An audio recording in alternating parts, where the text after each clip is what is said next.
Hey there friends, Rebecca here, the Dragon Librarian from Farmington Community Library, and Ling and I are here today to talk to you about a book that we just recently read and we're still thinking about it. It has just totally consumed our thoughts and I'm still not sure how I feel about it. I loved the book, don't get me wrong, but I'm not sure how I felt about the ending and what really happened. So the book that I'm talking about is Chlorine by Jade Song.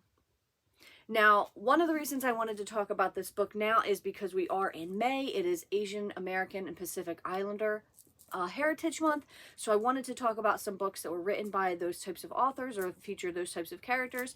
And this was perfect timing because I've been really wanting to talk about this book anyway. So this is the first book by this author, by Jade Song. And on the surface, it's like, oh, okay, it's about a girl who is into competitive swimming. She's in high school, and it's all about how she wants to become a mermaid, basically. Well, that is like the very, very, like, thinnest, most shallow description of the book possible. Because this girl doesn't just want to become a mermaid. She thinks that she has turned into a mermaid. So the girl's name is Ren, and she is a competitive swimmer. She has been swimming competitively since she was a very young child, and she has been molded by her swim coach into this like perfect athlete. But under the surface, there is something that has been wrong for quite a long time. Quite a few things, actually, that are going wrong. And when it reaches the culmination point where in her junior year, something happens and she transforms herself into a mermaid. So you can take that a couple different ways, and that's the really, really interesting thing about this book.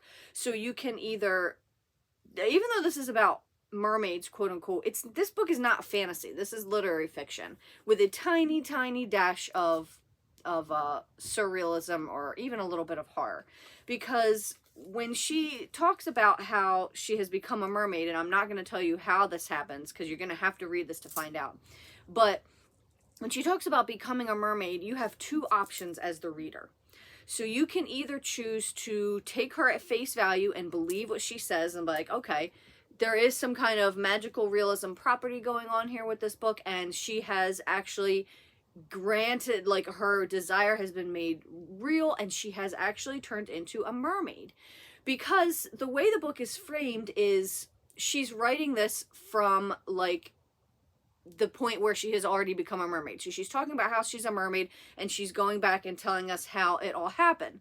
In the meantime, you're also getting the point of view of her best friend Kathy, who has written letters to her, to Ren, and has put them in the river, like in like a bottle in the river for them to get to her. So Kathy believes that she has become a mermaid, or does she really? So that's the thing. You have either a choice to believe that, yes, I'm taking this book completely at face value and literally, and she has become a mermaid. And you could definitely read it like that.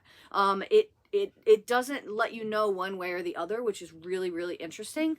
But you could also take it as something else sinister has happened to her and she's actually gone, or she's actually dead. And this is all sort of like, she's relating this from a place where she has passed on. Kathy is writing these letters because she misses her and, you know, misses her friend and the person that she's basically in love with. So you can take it a couple different ways, and it's so, so fascinating because even after having read this book like last month, I still can't figure out or decide which way I really want to believe. I want to believe, because I'm a very positively minded person, yes, she absolutely became a mermaid. She overcame all her struggles and the things that were going on in her life, and she fulfilled this desire. But the other part of me is like, wow, this would be so much of a darker tale if it was actually something completely different, and it's that she had this terrible, you know, depression and mental illness because of all the things that happened to her in this book that resulted in a horrific sort of accident that caused her death. So that's the really cool thing about this book. I don't think any two people are going to read this book the same way because it's so, so, so unique. And it's also really, it's not very long at all. I don't even think it's over 250 pages. No, it's not even 250 pages.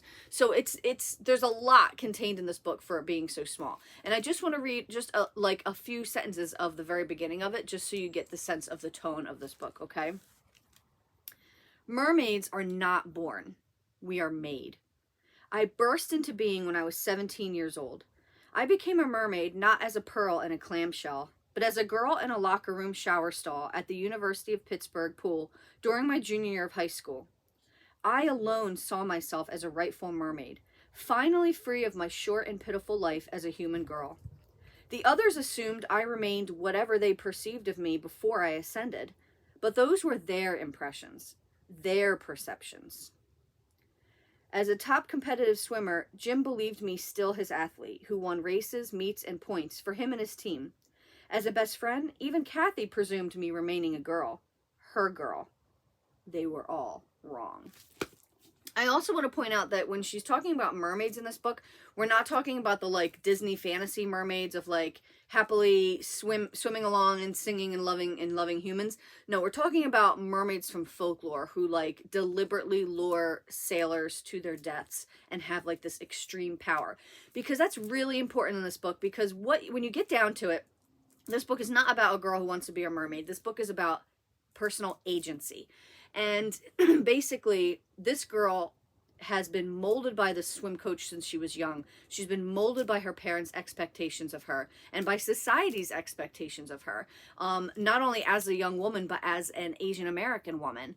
And she is starting to come apart at the seams. So really, when you get down to it, this book is about all the societal pressures that are put on young women in society, particularly young women who are also people of color and from different backgrounds and things like that. So it is disproportionately much harder for those types of young women. And this book is totally focused on that. So it's a difficult book to read, but it's also so fascinating because it's exhilarating and so hard to watch Ren go through these things. But if you're going to believe that she really did transcend and become a mermaid, then you're still going to be rooting for her at the end. But you're going to be rooting for her throughout the book, no matter which way you think this has gone, actually. So there's so many different ways you can interpret this book. Like I said, it's not very long. It's kind of it's a shorter story. So even though there are a lot of hard things in it, you're not stuck in the mire with them for very long. And I absolutely loved it. Like, there are just so many things, and she goes through so much. And there are definitely trigger warnings in the beginning of it. So, read those first if you're sensitive to some stuff. But I thought this book was amazing, and I'm going to be thinking about it for quite some time. Chlorine by Jade Song. Well, that's what we've got for you guys today. I hope that this book sounds just as interesting to you as I found it fascinating and awesome. So please feel free to check it out from Farmington Community Library. And also please give this video a like. Thank you so much for watching, friends, and have a wonderful rest of the day.